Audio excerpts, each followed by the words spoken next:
Bom, então, nosso papel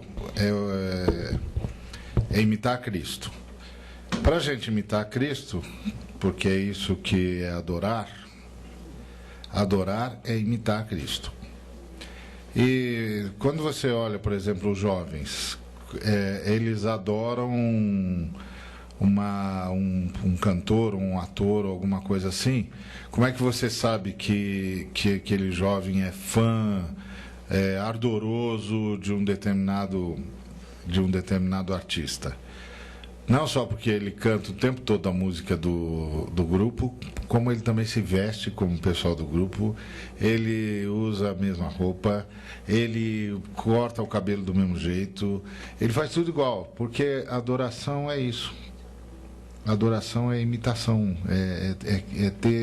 é querer ser como, é ter um alvo. Eu quero ser como o fulano. Um dia eu estava conversando com um colega, e aí a filha dele chegou, nos cumprimentou e tal, e eu falei: engraçado, a sua filha me lembra alguém, eu não sei quem. Aí ele falou o nome de uma cantora. Eu falei: ué, é mesmo? Ele falou: vidrada nessa cantora. Se veste como ela, corta o cabelo do mesmo jeito, canta as músicas dela de cor e salteado. Impressionante, né? Ela chegou, nos cumprimentou, uma coisa rápida, educada e tal, e saiu. E eu falei: engraçado, que a sua filha me lembra alguém, eu não sei quem. Aí ele falou: ela é a cantora tal. É isso mesmo. Ela, o cabelo, tudo igual. Porque a adoração é estar querendo ser como. E o próprio Paulo descreve assim a relação dele com Jesus: sede meus imitadores, como eu sou de Cristo. Eu imito Cristo. E isso que é adoração. Adoração é imitar Cristo. Adorar Cristo é imitar Cristo. Então a igreja é a reunião daqueles que imitam Cristo. Isso é impressionante, né? Você imagina, nós somos milhões de pessoas. Imagina milhões de pessoas nesse país imitando Cristo. Não é? Isso não ia mudar o Brasil? Não precisa tomar o poder, não precisa fazer campanha disso, daquilo, não precisa, é só imitar Cristo. Se esses 20 milhões, ou 30 milhões, ou 35 milhões, que agora ninguém mais sabe quanto é, porque cresce tanto que a gente não sabe mais, se essas pessoas, nós, né, somos nós, não estamos falando deles, estamos falando de nós, porque nós estamos no bojo, né? Se a gente imitasse Cristo, imagina o impacto que nós causaríamos na nação. É só imitar Cristo, né? Então, agora, para imitar é preciso observar. Então, quais são os observatórios, né? A ideia aqui de ser um lugar onde a gente vai ter os elementos para poder imitar o Senhor. O primeiro é a Bíblia. O próprio Jesus disse: examinais as Escrituras, falando aos fariseus, né? Porque julgais ter nelas a vida eterna. Então, vocês leem para vocês descobrirem como ganhar a vida eterna. Pois são elas que mesmo que testificam de mim. A Bíblia é escrita para que nós conheçamos melhor Jesus Cristo e possamos imitá-lo. Eu imagino, eu falei lá da cura do leproso, né? Imagina um jovem que vai dirigir a música na igreja e ele, ao invés de transformar aquele momento numa cantação muitas vezes sem sentido, ele chegasse, por exemplo, lesse o texto da cura do leproso e dissesse: gente, nós vamos adorar o Senhor Jesus a partir do que nós observamos aqui. Vamos adorar o Jesus que deixa todo mundo se aproximar dele. Porque o leproso não podia se aproximar de ninguém, porque senão seria apedrejado. Então ele tinha de sair gritando leproso, leproso, leproso, para que as pessoas saíssem da frente, para não serem contaminadas. E se ele não gritasse isso, as pessoas gritariam, só que aí já gritariam com a pedra na mão. Porque ele está causando, né? Ele está contaminando o povo, então tem de morrer. Mas olha aí, ele se aproximou de Jesus sem medo. Algo disse para ele, ele não vai me denunciar, ele vai me receber. Então vamos cantar o Jesus que recebe a todo mundo. Aí sim, aí a gente canta o Jesus que recebe a todos. E aí eles, na segunda música, vamos cantar o Jesus que é digno de adoração. Porque o moço instintivamente caiu de joelhos. Que é um negócio, um absurdo no tempo dele, porque um judeu não se ajoelha diante de nada nem de ninguém, a não ser de Deus. Mas ele caiu de joelhos. Instintivamente ele sabia que estava diante de Deus. E então vamos cantar aquele que nos comunica a Deus. E essa é a coisa extraordinária. Jesus Cristo comunica a Deus. E a gente vê isso principalmente na hora que ele expulsa os demônios, por exemplo. Os demônios falam para ele assim: que temos nós contigo, filho do Deus Altíssimo? Como é que eles sabiam? Os demônios não têm revelação. Eles estão em trevas, nas trevas não tem revelação. Como é que eles sabiam? Eles percebiam que Jesus era um ser humano totalmente ocupado por Deus. Não tem nada nele que não seja Deus. Então eu posso até imaginar os demônios conversando entre si e dizendo: você viu aquele profeta que está andando na Galileia? Nele nós não temos nenhum ponto de apoio. Não tem nada nele que não seja Deus. Será que ele é aquele que os profetas anunciaram? Só pode ser ele, porque não tem um espaço nele que não esteja ocupado por Deus. Não é extraordinário isso? E aí eles, porque Jesus Cristo fazia isso, ele comunicava a Deus. E aí vamos cantar aquele que nos comunicou a Deus, porque tudo que nós sabemos de Deus, de fato, nós sabemos em Jesus Cristo.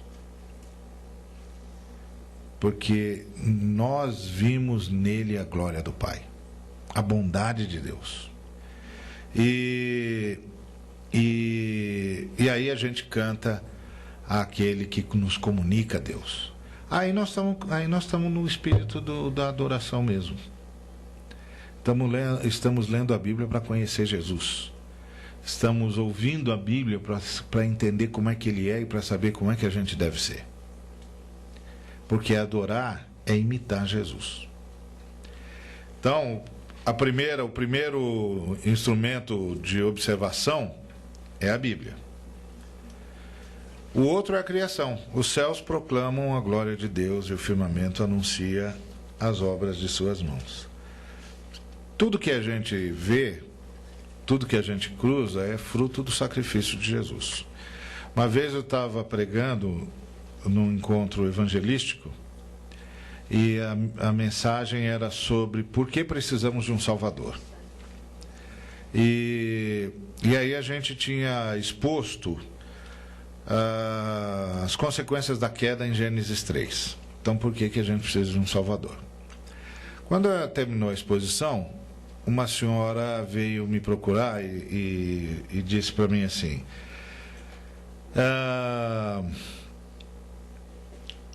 tudo que existe em Deus?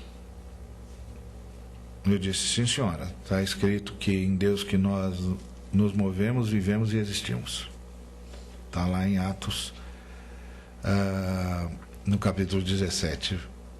E é isso mesmo, 17, 28.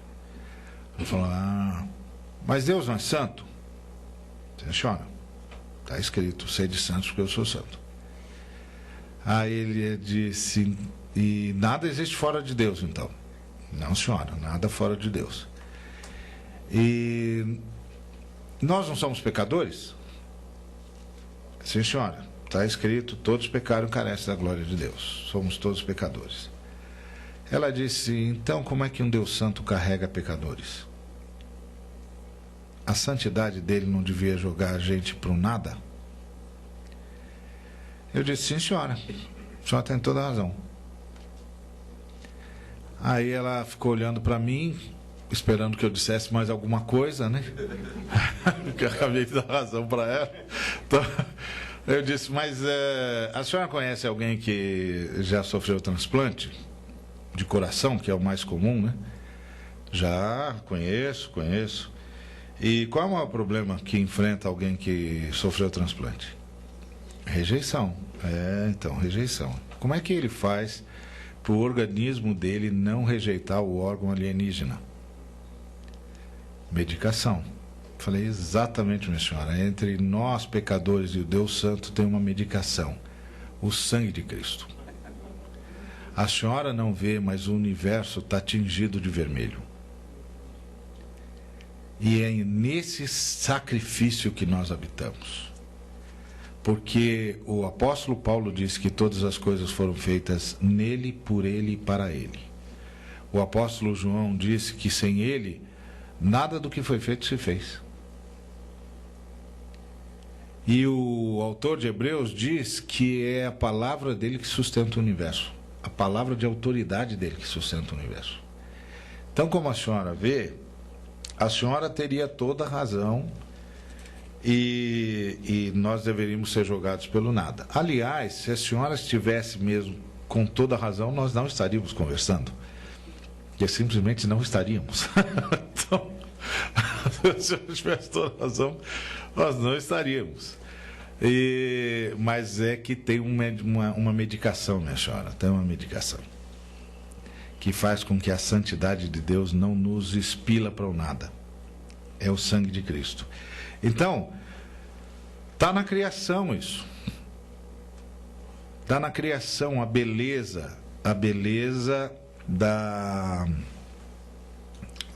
de Cristo. Porque tudo existe por causa de Cristo. E aí perceba o mundo que Cristo criou. É um mundo baseado no sacrifício. Porque imagine que você fosse Deus e você soubesse que a criatura que você quer manter existindo a todo custo vai trazer para a realidade que você tinha bolado para ela, vai trazer para essa realidade a morte. E a morte é, por definição, o fim de tudo. Mas você não quer que essa criatura deixe de existir, mas também não pode impedir que ela traga a morte, porque você deu a ela liberdade de escolha. O que você faz? Você cria um universo onde a árvore que tomba alimenta a árvore que vai nascer. Você cria um universo baseado no sacrifício e a morte fica prestando serviço para a vida. Até que venha o grande dia da redenção. Os irmãos percebem o sacrifício de Cristo aqui? Então, tudo que você olha no universo e você vê esse processo do universo de sacrifício, onde a primavera recupera o inverno, o que se perdeu no inverno, o que a criação está nos ensinando? A ética do sacrifício.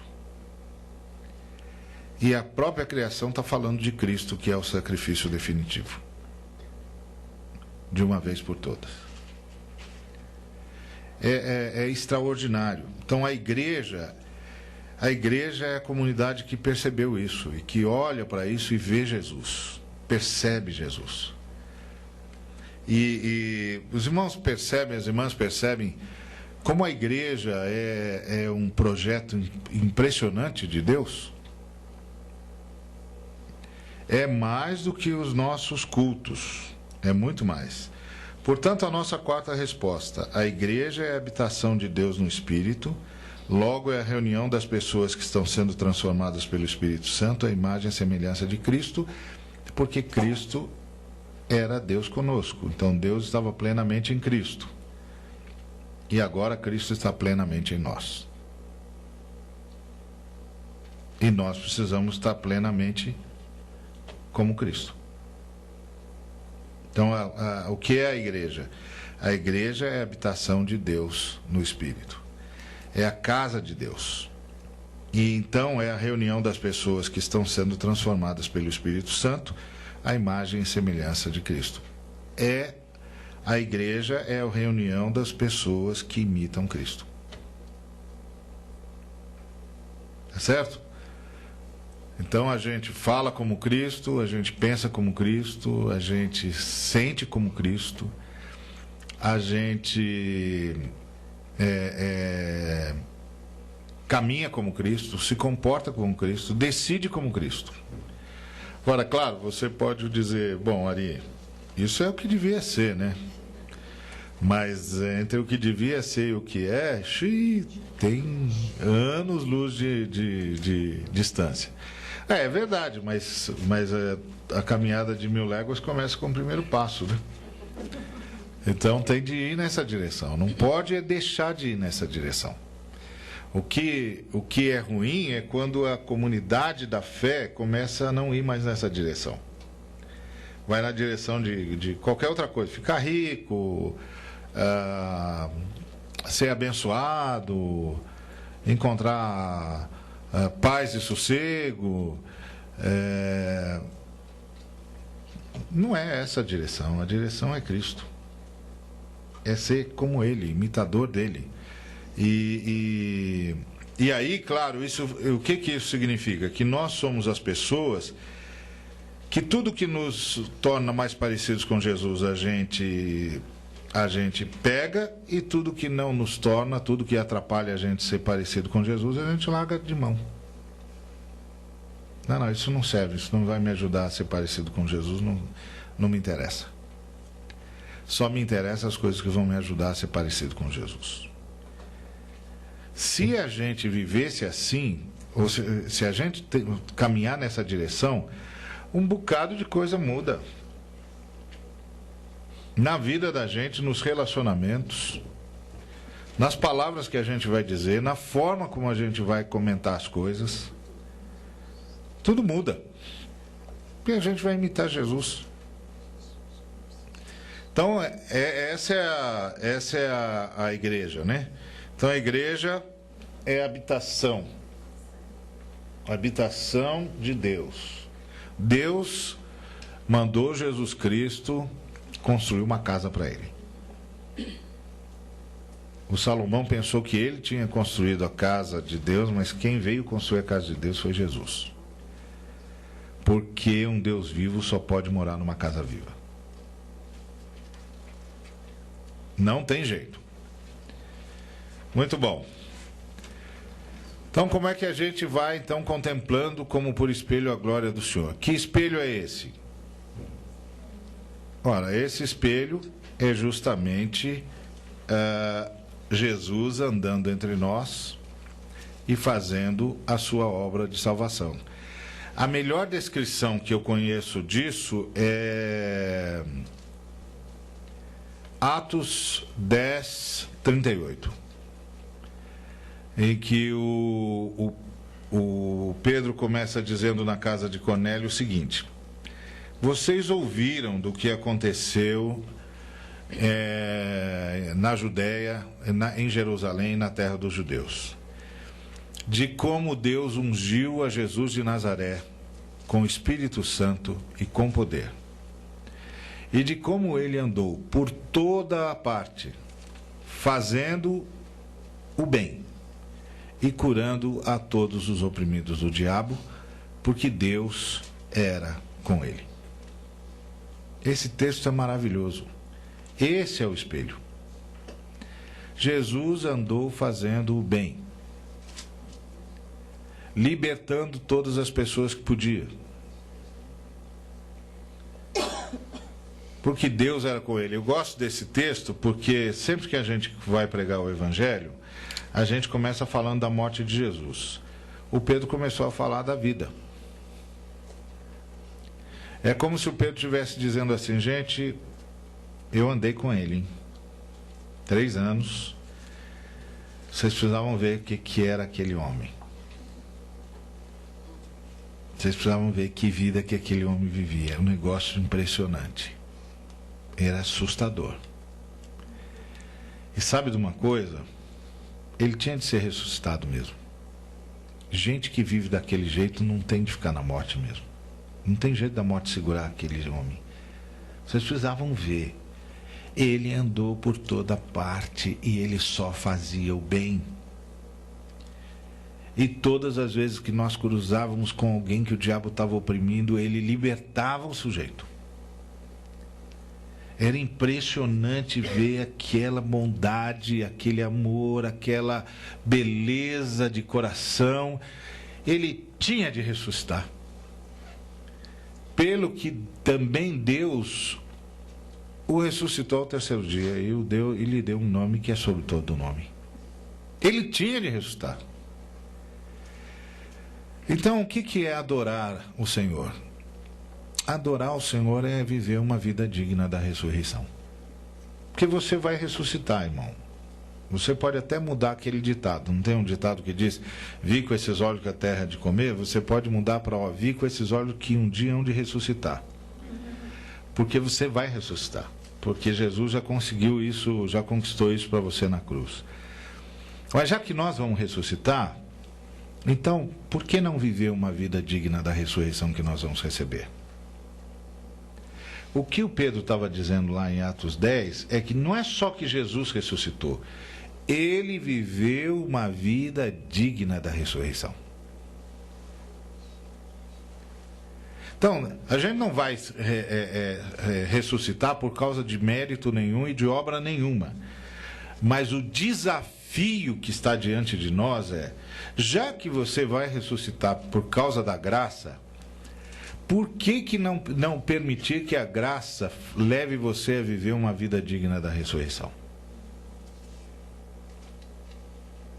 Sendo imitador de Jesus e adorando Jesus. E o resultado de adorar Jesus é ter o fruto do Espírito.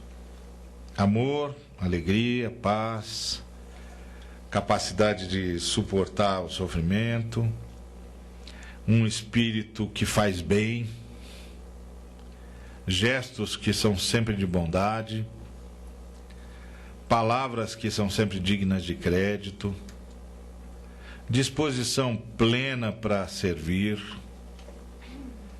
e domínio próprio.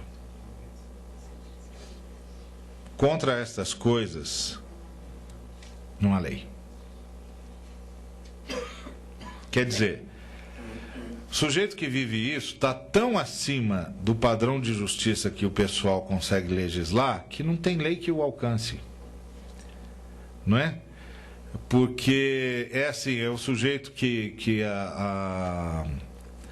a lei diz: olha, só pode andar a 90, mas ele andava sempre a 85 mesmo. Então não era para ele a lei. Ele já tinha calculado que naquele lugar não dava para andar mais que 80, 90, então ele andava em 85. Quando chegou a lei, dizendo que ali só podia andar a 90 km por hora, não o atingiu, porque ele já andava a 85. Essa é a ideia. Né? Então, a igreja contempla Cristo em sua glória, a sua obra de salvação. E Cristo contempla a igreja fazendo bem para todos e manifestando o fruto do seu Espírito. Essa tem de ser a troca entre nós e Cristo. A gente contempla Cristo na sua glória, que é a sua obra de salvação. Tá certo? E Cristo contempla a igreja fazendo bem para todos e manifestando o fruto do seu Espírito. Essa é a ideia da adoração. Adoração é a gente olhar para Cristo na sua obra de salvação e imitá-lo. E quando a gente imita Cristo, a gente reflete a glória de Cristo. E aí Cristo observa a gente e diz: olha lá os meus filhos, eles estão fazendo bem e manifestando o fruto do meu Espírito. Essa é a vida da igreja. Essa é a vida da igreja. Gente assim muda o mundo. O imperador Juliano, que foi um imperador pós-Constantino e pós-Teodósio, ele queria, portanto, foi imperador quando a igreja cristã já era a religião oficial do império, tá certo? Mas ele quis mudar isso. Ele disse: não, vamos acabar com essa festa aí dos cristãos, eu quero ressuscitar o culto ao imperador e os ídolos, ou seja, os outros deuses. E aí ele passou a chamar os cristãos de pagãos, porque os cristãos eram adoradores de um Deus só. Aliás, dizem que havia uma piada em Roma que era assim: os cristãos são tão pobres, tão pobres, tão pobres, que até Deus eles têm um só. Então, a ideia era de que o Juliano queria reverter tudo isso. Mas tem uma carta do Juliano para um amigo dele chamado Lucrécio, onde ele diz o seguinte: esses pagãos, falando dos cristãos, eles têm algo a nos ensinar, porque eles cuidam bem dos seus pobres. E não bastasse cuidarem bem dos seus pobres, cuidam bem dos nossos pobres também. Complicado, não é? Como é que você persegue um sujeito que só está te fazendo bem? É isso aqui, ó. A igreja contempla Cristo e imita. E Cristo contempla a igreja fazendo bem. Contempla a igreja imitando-o. Então isso é o sonho de Cristo para a igreja, né? Um dos termômetros, portanto, da adoração da igreja é o quanto a humanidade é beneficiada com isso.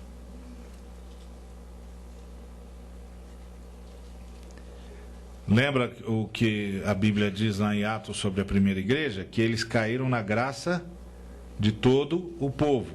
Por quê? Porque o povo assistia os cultos e gostava da música, do louvor, a pregação era maravilhosa? Não, porque eles faziam bem para todo mundo. E aí o povo dizia: gente, esse povo só faz bem. Um dos termômetros do quanto a igreja adora Jesus é o quanto a humanidade é beneficiada com isso. Porque a adoração é imitar Jesus.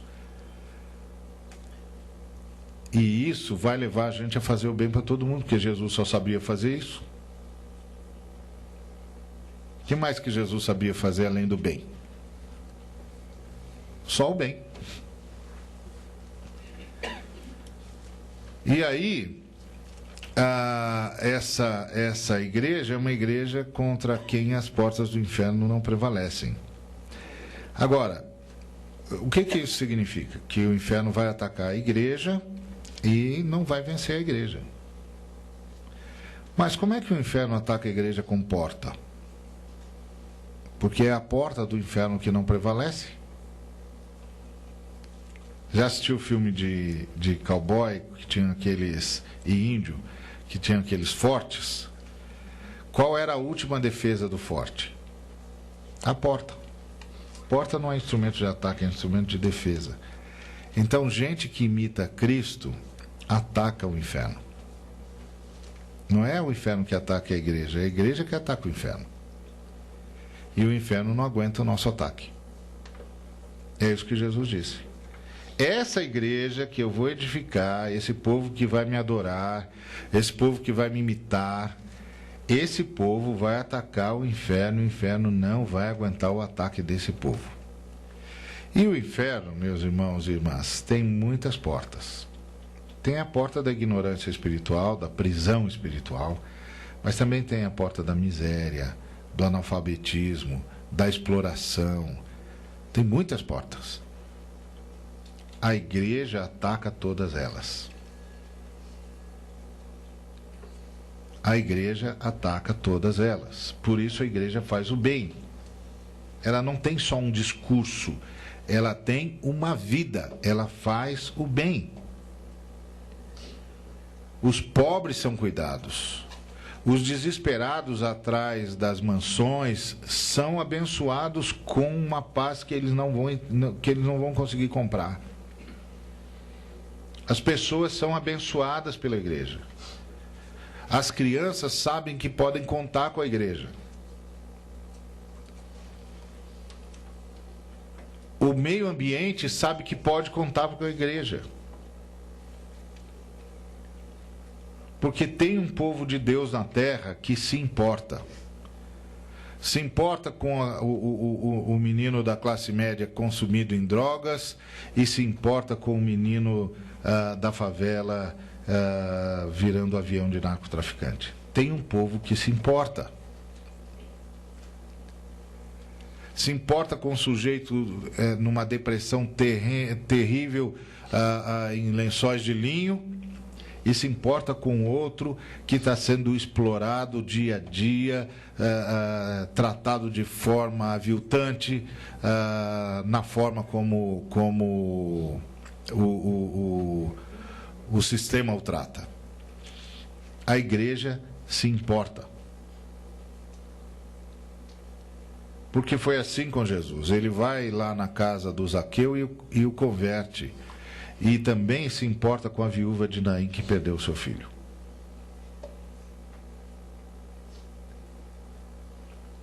Isso é a igreja. Ataca o inferno e as portas do inferno não prevalecem contra ela. E faz isso porque o Filho de Deus se manifestou para isso mesmo. Destruir as obras do diabo. Então por que somos nós que atacamos as portas do inferno? Porque o ministério de Jesus é esse: destruir as obras do diabo. É simples, não é? Não precisa muita elucubração. Então a nossa quinta resposta: a igreja é o exército de Cristo, o braço ministerial de Cristo, por meio de quem ele ataca o inferno e destrói as obras do diabo. Não é a igreja. A igreja é uma... Gente, a igreja é extremamente importante. Eu fico bobo com o que nós estamos fazendo com a igreja, né? Bom, terminou essa fase de respostas às nossas perguntas. O almoço, que hora que é mesmo? 15 para 1. 15 para 1? 12h45, é isso? Então eu vou entrar. Pois não. Retornar? Nossa quinta resposta: a igreja é o exército de Cristo, o braço ministerial de Cristo, por meio de quem ele ataca o inferno e destrói as obras do diabo. Isso começa com a nossa oração, passa pela nossa ação e pelo nosso discurso. Tá certo? E eu pus o discurso por último, porque a ideia é que a igreja vive o que prega para poder pregar o que vive. Tá certo? Essa é a ideia. Porque toda vez que você fala alguma coisa no qual você é um dos agentes, um dos protagonistas do negócio, você é a primeira prova do que o que você está dizendo é verdade. Se você diz, eu fui salvo, todo mundo vai olhar para você. Opa, deixa eu ver você. Você foi salvo? Opa, como é que é isso? O que significa ser salvo? Como é que você é agora? Como é que você era antes? E agora, como é que você reage? O que mudou? Se você diz, não, também não é tudo isso. Então o que é? E você foi salvo do quê? Tem de aparecer em algum lugar, É claro que não estou dizendo que é assim, é um estado, é um caminho. Mas volto a dizer, uma caminhada de 1000 léguas começa com o primeiro passo. O pessoal tem de pelo menos ver que nós estamos andando a caminhada de 1000 léguas, nós estamos indo naquela direção, é para lá que eu estou indo. E as pessoas precisam ver que a minha vida está mudando. Minha vida está mudando. Opa, o Ari era assim, agora é assado. Ele agora, antes ele tinha essa reação, agora ele tem outra. O que será que mudou nele? Né? Então, essa é a nossa outra visão. Outra resposta para a nossa pergunta sobre a igreja.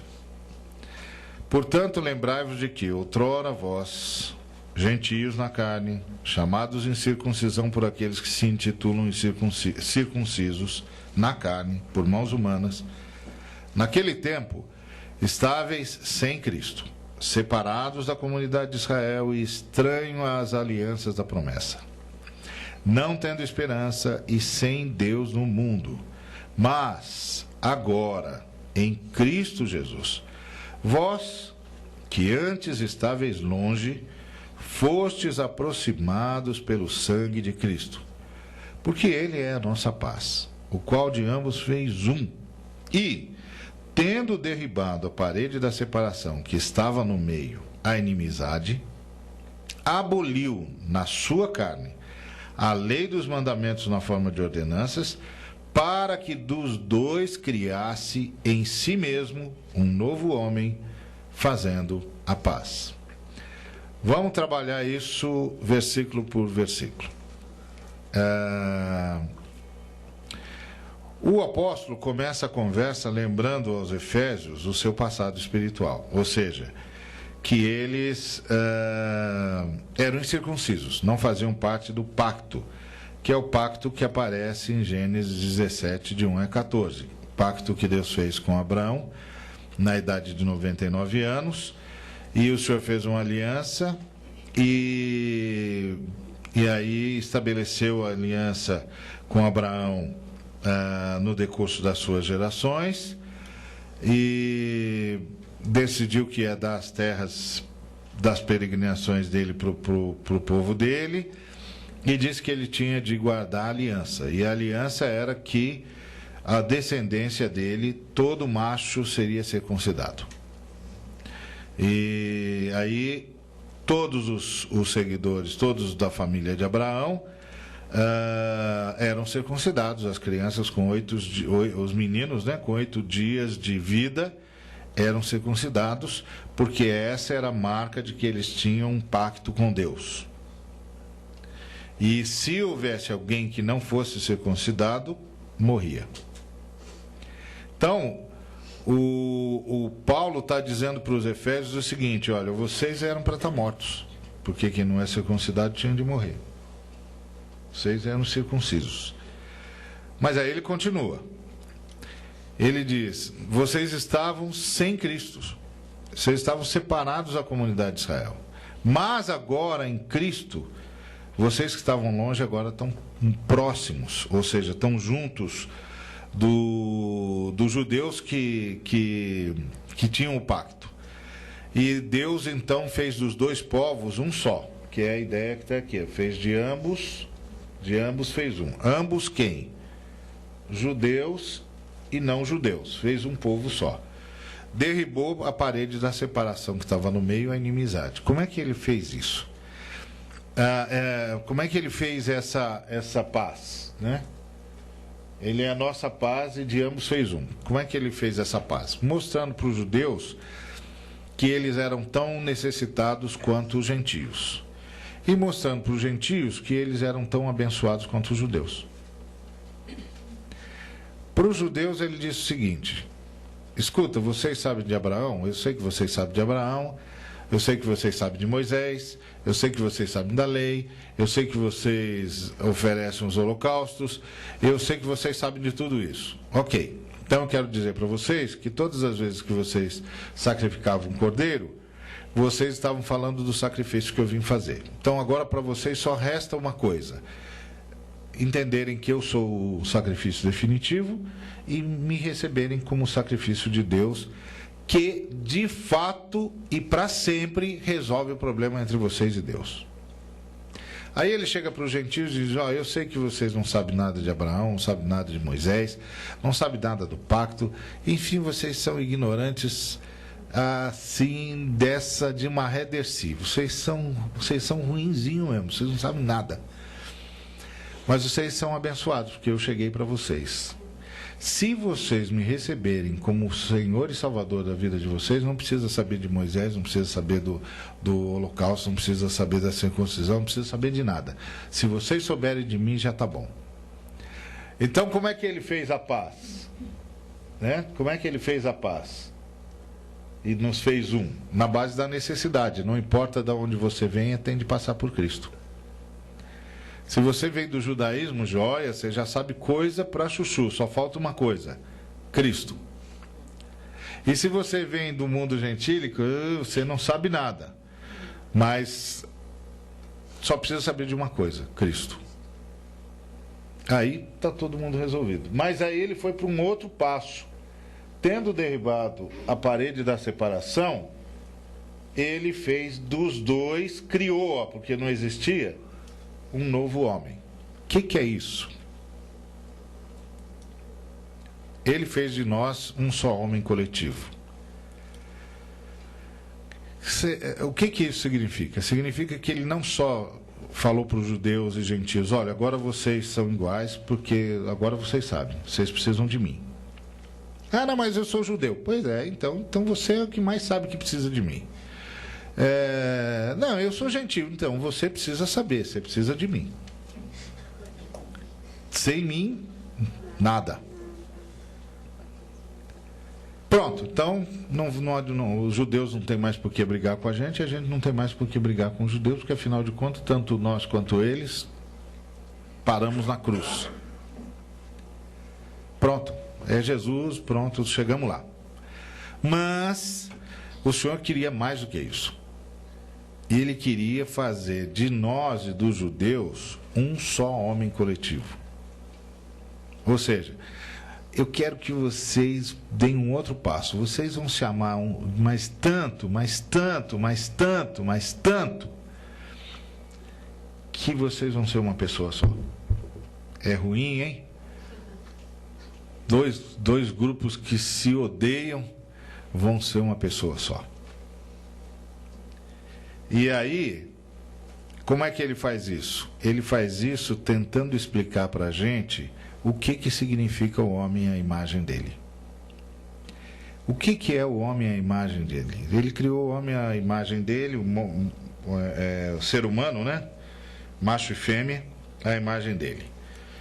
E essa foi uma decisão dele: façamos o homem à nossa imagem, façamos o homem conforme a nossa semelhança. Agora, o que faz a gente ser imagem e semelhança de Deus? Tradicionalmente, o que se dizia é o seguinte: a gente é a imagem e semelhança de Deus porque a gente é livre, a gente tem consciência da gente e do outro, a gente é moralmente responsável. Certo? A gente vai ser julgado e é julgado sempre. Bom, mas os anjos também são assim. Os anjos também são livres e são moralmente responsáveis e também sabem de si e do outro. Primeiro, eles são livres porque eles caíram e não foram empurrados, né? Então, isso faz toda a diferença, né? Você não foi empurrado, então você decidiu. Então você decidiu ser livre. Segundo, eles são conscientes de si e do outro. O Gabriel, quando o Zacarias, o pai do João, não prestou muita atenção no que ele estava dizendo e tal, não acreditou muito, ele disse: olha, moço, eu sou Gabriel, eu assisto diante do Altíssimo, está brincando comigo? Para você deixar de ser bobo, você vai ficar mudo. Você só vai falar agora quando tudo acontecer. E para o Daniel, ele disse mais ainda. Ele disse: olha, você é muito amado de Deus, tão logo a sua petição chegou ao Senhor, o Altíssimo me enviou, mas o príncipe da Pérsia se interpôs entre mim e ti, porém Miguel do Senhor veio e eu venci. Ele sabe quem ele é, ele sabe quem é o inimigo, ele sabe com quem que tem de falar, e ele sabe quem é o amigo. É igual a gente. E eles são moralmente responsáveis porque eles não foram poupados quando pecaram. Eles vão ser julgados. Então por que eles não são imagem e semelhança de Deus? que a gente tem que eles não têm? Não é? Provavelmente tenha sido essa a grita de Lúcifer, quando quis ser semelhante ao Altíssimo, e o Senhor disse, o Senhor nem disse, mandou, o próprio Miguel já parou ele no meio do caminho e falou: ih, rapaz, você quer ir lá em cima? Ninguém passa por aqui. Você já chegou ao seu limite, é aqui, daqui para fora. Então, provavelmente a grita dele era: o que eles têm que eu não tenho? O que os homens têm que eu não tenho? Eu quero ser semelhante. Por que eles podem ser semelhantes e eu não posso ser semelhante? Eles não só não são poupados, como vão ser julgados. Então, eles também são racionais. Como eu já disse, entretanto, somente do homem é dito que foi criado à imagem e semelhança de Deus. O que nós temos que eles não têm? Nós somos imagem e semelhança de Deus porque, guardadas as proporções, somos as únicas criaturas de Deus que podem alcançar o que Deus vive, a unidade. Isso os anjos não podem. Por que o sacrifício de Jesus salva a gente e não salva os anjos? Porque todos nós aqui somos uma pessoa só. O primeiro ser humano. Jesus morreu como o segundo Adão, está resolvido o problema de todos os descendentes de Adão. Agora, cada anjo é uma unidade em si. Para Jesus salvar os anjos, ele tinha de morrer tantas vezes quantos tantos anjos pecaram. Porque eles não são uma unidade. Entenderam? Eles não são o resultado do casamento de um anjo e de uma anja. Não é? O primeiro anjo e a primeira anja se casaram e multiplicaram, e aí os anjinhos encheram o céu. Não. Cada um deles foram criados de per si. Então não tem sacrifício para eles. Mas para nós tem. Porque nós somos uma pessoa só. E o que o Senhor quer não é só que a gente saiba que a gente é uma pessoa só. Ele quer que a gente viva como uma pessoa só. Então, quando Deus criou a gente, criou macho e fêmea. E o homem à imagem de Deus é macho e fêmea juntos. Não é o macho que é o homem à imagem e semelhança de Deus, ou a fêmea isoladamente. A imagem e semelhança de Deus é essa comunhão. Porque Deus é uma família, criou algo à sua imagem e semelhança, criou outra família. Deus é uma unidade, criou algo à sua imagem e semelhança, criou outra unidade. Deus é uma comunidade, criou algo à sua imagem e semelhança, criou outra comunidade. Então, e no nosso caso, não são duas criações. Porque o Senhor formou o homem do pó da terra, lhe soprou nas narinas o fôlego de vida, e o homem passou a ser alma vivente. Então, está aqui, ó, barro e sopro. Aí, no caso da segunda pessoa que apareceu, a senhora Adão, o Senhor deu uma anestesia no homem, ele adormeceu e ele fez uma clonagem. Tá certo? Pegou uma das partes do homem, fechou o lugar com carne. Como ele é o engenheiro dos engenheiros genéticos, ele não ficou desperdiçando embrião. E aí foi mais longe, fez com que esse ser, com que nesse ser se manifestasse o que não havia se manifestado no primeiro ser, de modo que eles se tornaram complementares. Ali estava o homem à imagem e semelhança de Deus.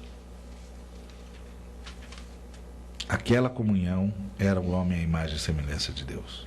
Aquela unidade era o homem à semelhança de Deus. O ser humano semelhante a Deus. Não é só porque a gente é racional, porque os anjos também são. Conversam, né? Conversa bem, então é racional. Não é porque a gente é moralmente responsável. Os anjos também são. Não é porque a gente é livre, eles também são livres. Não é porque a gente vai ser julgado, eles também vão ser julgados. É porque a gente tem uma possibilidade que eles não têm. A gente pode se unir numa profunda comunhão a tal ponto que nós nos tornemos uma só pessoa. E o sonho de Deus é que a igreja fosse assim.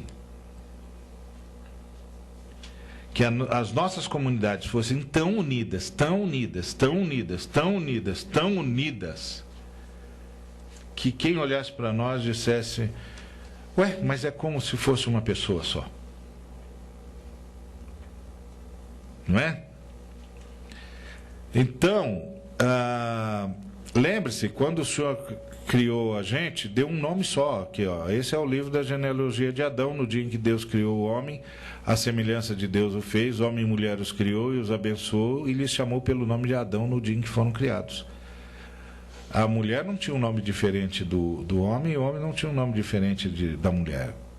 Adão, o homem, a imagem e semelhança de Deus, o ser humano, a imagem e semelhança de Deus, era a comunhão macho e fêmea.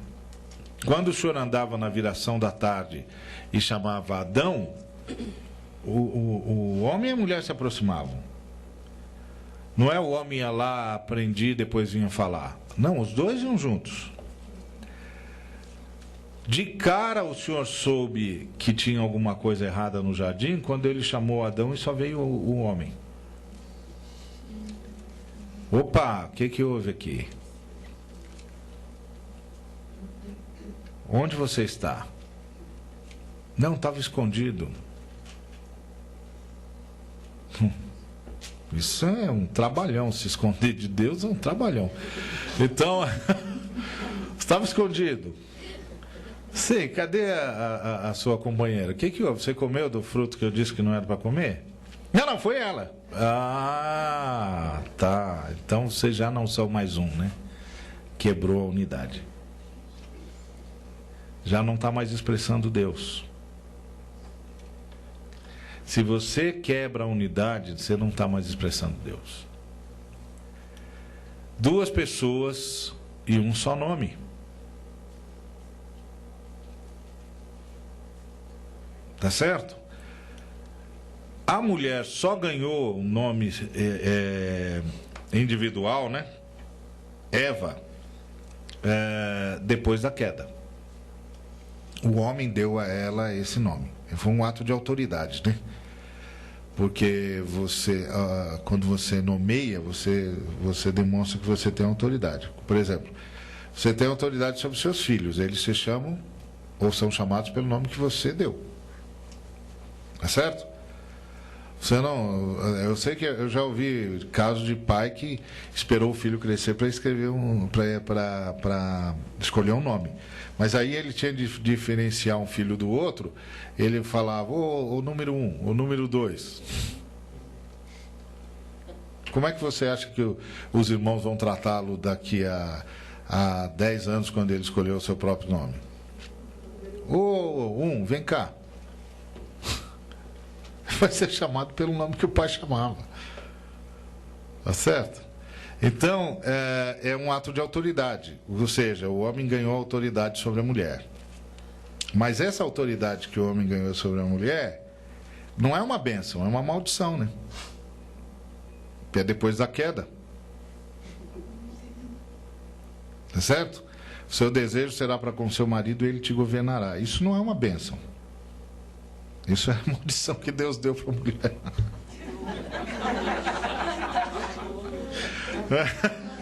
Dependendo do marido, é mesmo. É esse o texto. A mulher disse: o teu desejo será para o teu marido e ele te governará. Então, o que nós temos aqui é que quebrou-se a unidade. E aí a relação passou a ser uma relação de governo. Era de se esperar que quando a gente se convertesse, o nosso relacionamento com a esposa e vice-versa voltasse a ser um relacionamento de unidade e de igualdade. Mas, na verdade, falando a verdade mesmo, nenhum dos dois está preparado para isso e nenhum dos dois consegue. Porque, na verdade, nós temos tanta dificuldade de ser cristão que a gente não consegue o básico às vezes. Quanto mais algo profundo como esse. Porque essa é a profundidade da salvação. A recuperação da humanidade. E esse é um caminho.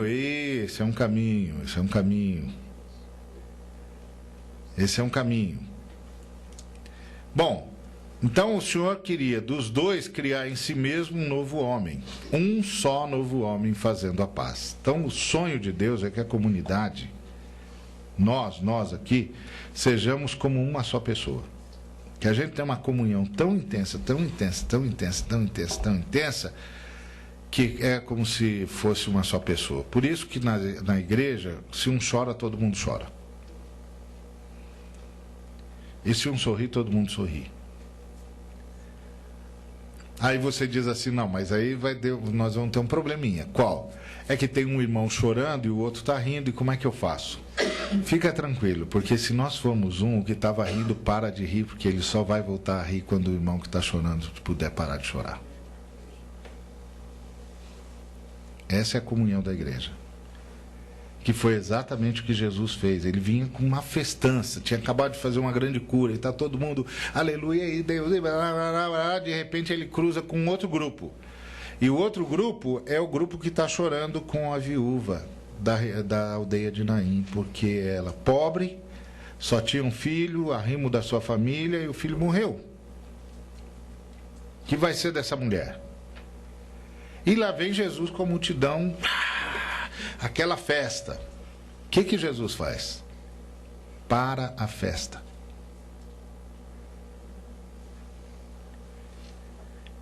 É como se ele estivesse dizendo para o pessoal, a gente só vai voltar a fazer festa quando eles também puderem festejar. Para a festa. Vai até o lugar onde está um menino morto. Toca no esquife e o menino volta à vida. Pronto, agora vamos todo mundo sorrir, porque a nossa irmã já não tem mais motivo para chorar. Percebe? Esse é o sonho de Jesus para a igreja. Porque Jesus veio para recuperar a humanidade. Ele veio para recuperar a humanidade. Então, o que se perdeu é a humanidade. O Filho do Homem veio buscar e salvar o que se havia perdido. E o que se perdeu foi toda a humanidade. Então, segundo eu vejo, a igreja é, por definição, esse novo homem. Para que esse novo homem pudesse ressurgir, Jesus se sacrificou. E assim chegamos à nossa sexta resposta. A igreja é a imagem e semelhança de Deus, o novo homem coletivo. Deus é uma comunidade, a igreja é uma comunidade com Deus. Deus é uma unidade, a igreja é uma unidade com Deus. Deus é uma família, a igreja é uma família como Deus. Pelo menos deveria ser. Agora, os irmãos e irmãs percebem que nós temos alguma estradinha para andar, né? Coisinha boba, mas tem que andar. Não é? Uma estradinha aí, um pedacinho para andar, besteirinha, mas vai ter de andar. Tem de andar, tem de andar. Por isso que, por saber desse sonho, é que o Tiago ficava tão irritado com a forma como os irmãos falavam. Já leram o apóstolo, a carta de Tiago? O que mais irrita Tiago? Como as pessoas falam. Por quê? Porque está quebrando a unidade. Aí, quando o novo homem coletivo vai aparecer? não é? Bom, como é que a gente faz para que isso aconteça? A receita está aqui, ó. Habite Cristo no vosso coração. Pela fé. Ponto. Isso já está aí. Cristo já não está no seu coração? Não está? Tá, né? Então esse passo você já fez. Não, nem tudo está perdido. Não é? Agora, falta o outro. Estando vós arraigados e alicerçados em amor. Esse passo é que agora nós temos que fazer. Porque quando Cristo habita pela fé no nosso coração, já era para a gente estar arraigado e alicerçado em amor. Às vezes, eu já tive ocasião de ser chamado, agora não sou muito mais não, mas tive ocasião de ser chamado para ir resolver, ou ajudar a resolver, né? A gente não resolve nada, mas ajudar a resolver cismas dentro de igrejas locais. Aí eu sento lá, ouço um lado, ouço outro, ouço um, ouço outro. A vontade que eu tenho de fazer é pregar, é apresentar o plano de salvação de novo. Dizer, bom, gente, deixa eu contar uma história para vocês. Não sei se vocês sabem, mas houve uma rebelião no universo. Um sujeito safado, bandido, atraiu a gente para uma rebelião. É contar a história tudo de novo. Contar tudo de novo, porque o pessoal não entendeu. Então vamos voltar à fita. Porque se o Senhor Jesus habita no meu coração, eu tenho de estar arraigado em alicerçado e amor com os meus irmãos. E tem de lembrar sempre que o amor é relacional, não é confessional. Eu não amo os irmãos porque eles sabem o mesmo que eu sei ou pensam do mesmo jeito que eu penso. Eu amo os irmãos porque eles são irmãos. Simples. É como a gente faz com os nossos filhos. A gente não ama o filho porque ele faz tudo que a gente quer e acerta sempre. A gente ama o filho porque é o filho. O que a gente pode fazer com o filho se não amar? A gente ama. É isso. Então a gente ama os irmãos porque são irmãos. Não é porque é certo, porque erram, porque pensam assim ou pensam assado, porque fizeram isso ou não fizeram aquilo. A gente os ama porque são irmãos. Pois as outras coisas o Senhor vai dando um jeito. Então, estando vós arraigados e alicerçados em amor, a fim de poderdes compreender. E isso aqui é complicado. Por quê? Porque o que o Paulo está dizendo é que se a gente não estiver amando assim, tem coisa que a gente não vai entender mesmo. E o que a gente não vai entender? A largura, o comprimento, a altura e a profundidade. Do quê? Do amor de Cristo, da pessoa de Cristo, da natureza da igreja. A gente não vai entender. Porque isso só dá para entender arraigado e alicerçado em amor. O que é isso aqui? É a mesma coisa que os pais da gente diziam quando a gente chegava para o pai e falava: pai, mas assim não dá, você não me deixa fazer nada. Mas pai, você... Mas, que coisa, pai? Mas será possível? E o que o pai dizia para a gente? Quando você for pai, você vai entender. É ou não é verdade? Pelo menos o meu era assim. A minha mãe falava isso direto. Eu falava: mãe, assim você está me forçando a me casar ontem, porque senão até lá eu não vou entender nada. Não, não vai. E não ia mesmo. Está certo, não ia mesmo. E aí,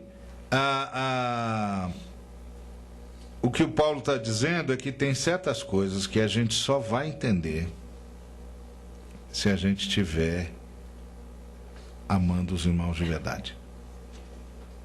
Tem certas coisas sobre Cristo, sobre o amor de Cristo, sobre a largura, o comprimento, a altura e a profundidade desse amor, que só dá para compreender amando. E aí, quando a gente está nessa vida, a gente é tomado por toda a plenitude de Deus. Às vezes eu ouço umas músicas que tem na igreja que são interessantes e que o camarada diz assim: Senhor, eu quero ser plenamente teu, eu quero que o Senhor faça comigo o que o Senhor quiser, eu quero entender a tua vontade, eu quero te amar. O Senhor só vai conseguir isso amando os irmãos, viu? Deus não vai fazer de você um super-homem. Não vai. Não vai. Só vai aprender isso junto com todo mundo e só vai ser isso junto com todo mundo. Porque a oração cristã é pão nosso, Pai nosso, perdão nosso. É tudo nosso. Aliás, uma das coisas que me assusta é quanta música na igreja que só é cantada na primeira pessoa do singular. Eu. Gente, você está no meio de 10 pessoas, 20 pessoas, 1000 pessoas e só canta eu. Quando que a comunidade vai aparecer? Tudo é eu quero ser, eu quero isso, eu quero aquilo, eu quero lá, eu te amo, Deus, eu te quero, Deus, eu quero que o Senhor me planifique, e o Senhor vem para mim, vem Espírito Santo, vem. Epa! Para! Ô. Isso aqui é uma comunidade. Isso aqui é o corpo de Cristo, isso aqui é o homem coletivo. Para! Vamos usar o nós de vez em quando? Nem que seja para falar nós vai e nós volta, mas vamos usar o nós. Por favor. Que coisa de louco. Não é tudo eu. Assim não é possível. Ninguém vai ver o irmão nunca. Então, o sonho de Jesus é essa igreja, novo homem coletivo, essa profunda comunidade. E como é que a gente faz para esse homem coletivo aparecer? Eu acho que eu vou parar agora, porque se eu entrar aqui eu vou atrapalhar o almoço, aí a gente faz isso à tarde. Deixa eu ver se eu faço, não faço. Acho melhor, porque a gente vai fazer passo a passo. Vamos almoçar.